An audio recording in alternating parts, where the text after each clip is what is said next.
దేశవ్యాప్తంగా రేపు 80వ స్వాతంత్ర దినోత్సవ వేడుకలు ఘనంగా నిర్వహించడానికి ఇప్పటికే భారీ ఏర్పాట్లు చేశారు. మంగళగిరి, తాడేపల్లి మున్సిపల్ కార్పొరేషన్ పరిధిలోని వివిధ ప్రభుత్వ కార్యాలయాలతో పాటు ఎయిమ్స్ హాస్పిటల్, ఉండవల్లి గృహాలు, అదేవిధంగా వేలపూడి సచివాలయం వద్ద విద్యుత్ కాంతులు అంటే జాతీయ జెండా రంగులు కలిగినటువంటి విద్యుత్ కాంతులతో మాత్రం అద్భుతంగా ప్రకాశిస్తూ ఉన్నాయి.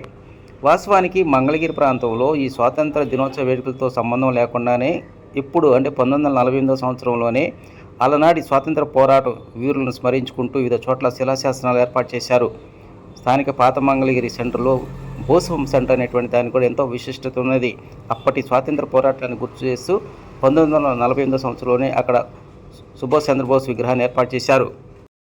ఇక అదే సంవత్సరం అంటే 1948 ఫిబ్రవరి 13వ తేదీన అప్పటి పంచాయతీ అధ్యక్షుడు సిందికిని కనకయ్య గారి అధ్యక్షతన భావితరాలు గుర్తుండే విధంగా మంగళగిరి శ్రీ లక్ష్మీనరసింహస్వామి ఆలయ సమీపంలో ఒక శిలాశాసనాన్ని ప్రతిష్ఠించారు.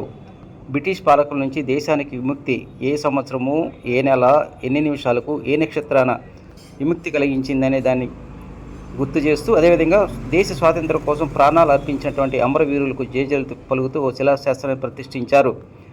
2004 వరకు ఆ శిలాశాసనం గుడి సమీపంలో ఉంది. ఆ తర్వాత దాన్ని తీసుకువచ్చి ప్రస్తుతం ఉన్నటువంటి పాత ఎంఆర్ ఆఫీస్ వద్ద ప్రతిష్ఠించారు. కానీ అప్పటి నుంచి ఇప్పటి వరకు ఈ రోజు వరకు మాత్రం ఎంతో దీనస్థితిలో అది దర్శనమిస్తోంది. చుట్టూ యాక్సిడెంట్ అయినటువంటి వాహనాల మధ్యలోనే ఆ శిలాశాసనం నిలిచిపోయింది.